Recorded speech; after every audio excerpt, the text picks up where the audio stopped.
This is YouTube Just WM Sci-Fi Summer Cretaceous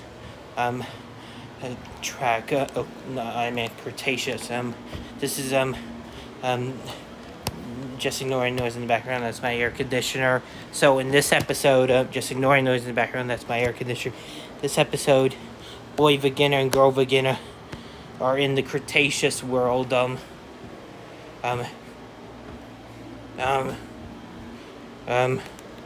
And the late Cretaceous 66 million years ago in present-day Montana, the Hell Creek, what will one day become the Hell Creek Formation that you've probably seen in Walking with Dinosaurs. Unlike you saw in the episode Death of a Dynasty or the first episode of Prehistoric Park, but unlike in those series, in real life, actually, it wasn't an a volcanic plain. It was a lush flood plain. It would have been woodlands, probably some swamps, various bodies of water. The first animal they encounter is quite small. This is Purgatorius. Oh, how cute. Yeah, they're adorable. Let me pick one up. Ooh! It runs away as soon as boy vagina or girl vagina, girl vagina tries to pick one up. And kiss it. Those animals, Purgatorius is a proto-primate. I don't know if I talked about it yet in my human ancestors origin life to today series, but I will.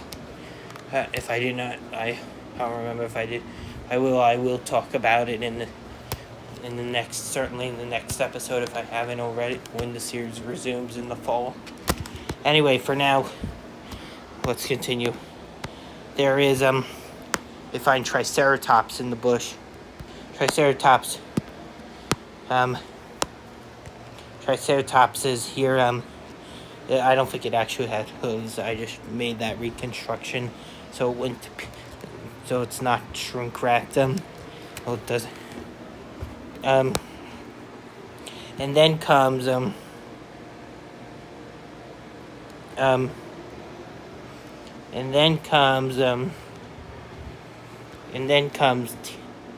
T-Rex.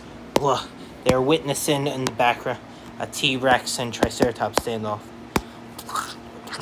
The T-Rex is powerful enough to just rips one of the horns off the Triceratops, and then it is able to. It's stabbed still with its other horn, but ultimately T-Rex wins a fight and grabs the Triceratops by the neck, crushing its throat and windpipe and killing it, and then eating it. Sorry if I'm describing gruesome detail. A T-Rex killing a Triceratops horridus. T-Rex was a tyrant lizard, or tyrant reptile, that's what it means. Name means, well, Triceratops means horridus means horrid, free-horn face.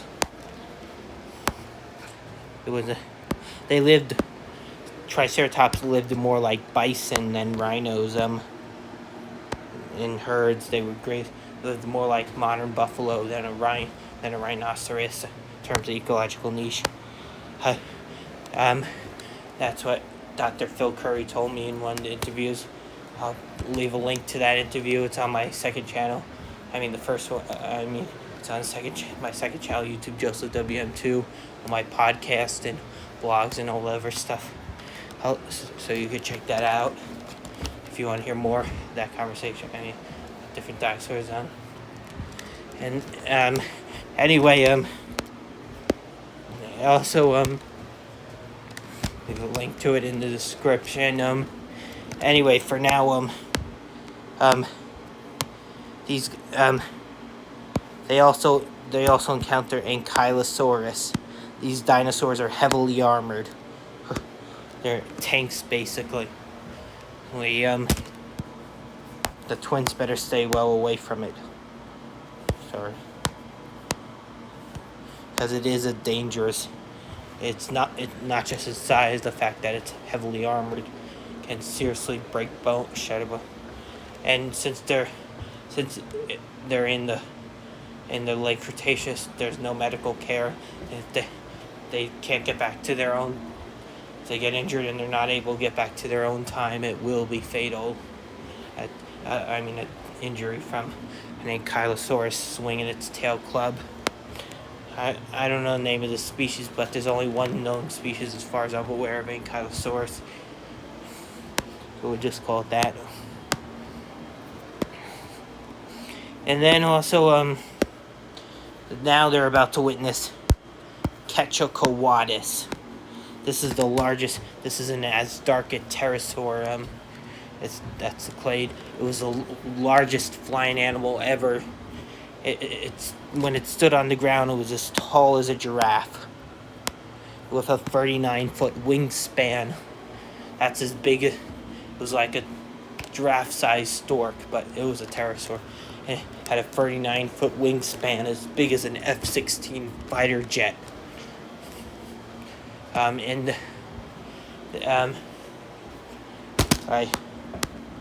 It has recently eaten this. I'm not sure, a baby T-Rex that just hatched out of the show and flies away. Boy vegan, girl vegan, they're like, this is a souvenir we're taking from this time period. Empty T-Rex shell, something organic. All the previous episodes, different time periods, they took inorganic objects. Rocks, or in the case of the last episode, in the Permian sand. And then also,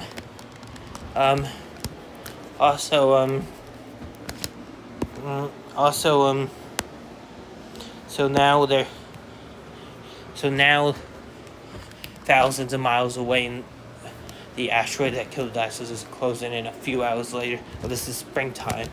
We know that the asteroid that killed the dinosaurs hit in springtime because of something to do with fish fossils. I forget the details, but scientists we don't know the exact day and time, the month and time. It's in 66 million years BCE, around there. It could have been anywhere from, it could have been anywhere from late March to mid-June, late March through June.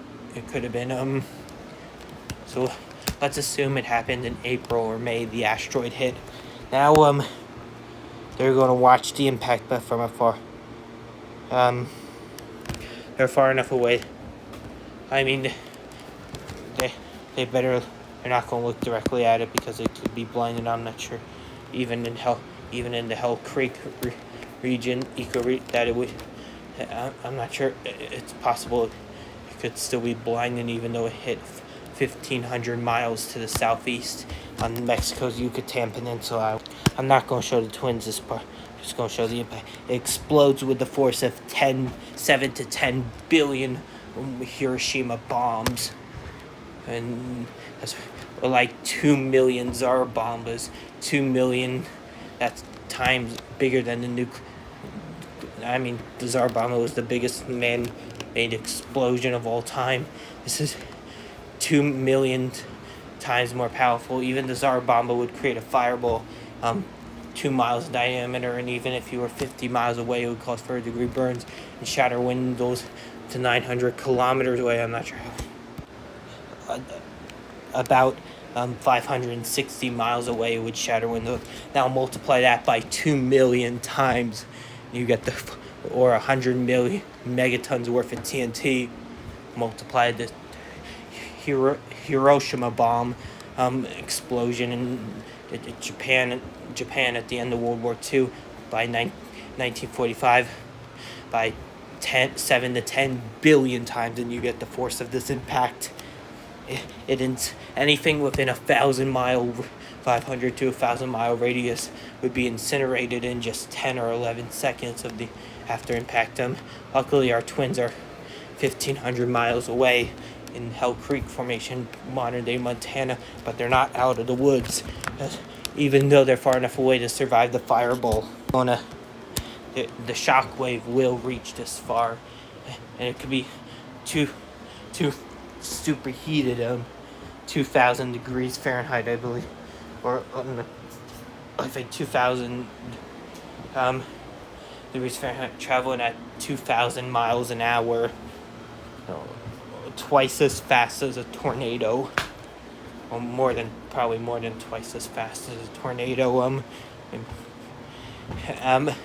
It will annihilate any living thing in its path. So they better act fast to get out of there. So they decide to say they're going to save all these animals that you saw. I'm not going to show it. They're going to bring them back to their time. Now they have a T-Rex. They bring the eggshell back. Now they're back in 4350. They made it AD in the 4350s. I mean, they made it back safely to 4350 CE or AD, whichever one you prefer to say. And here comes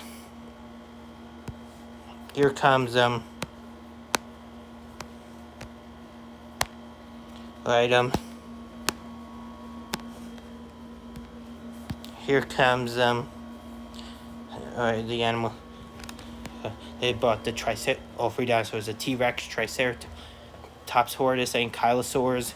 Ankylosaurus, I meant a Purgatorius, as well as even a pterosaur.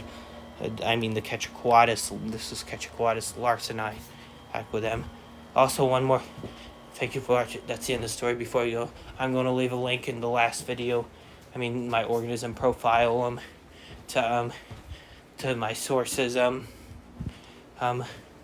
the sources as well as my source as well as a few as well as the paleoanalysis video on the late Triassic and early Triassic and about Dicynodon. So if you want to check that out to learn more about Lystrosaurus and its relatives. Also, this video, I'll leave a link to that interview with Dr. Phil Currie. Thank you for watching. Be sure to like, comment, share this video on any platform: Facebook, Twitter, Facebook Messenger, Instagram, X. No, that's the same thing as Twitter. TikTok, Daily Motion, Discord, Reddit, Quora, whichever platform. Anyway, be sure to like, comment, share, and subscribe. As I said, like, comment, and subscribe. What you want to see next? Next time we're going to go to Eocene Antarctica, 50 million years BCE. When it was warmer. Alright, next time. The twins are going there in the next episode. Be sure to like, comment, share, and subscribe. As always, bye bye.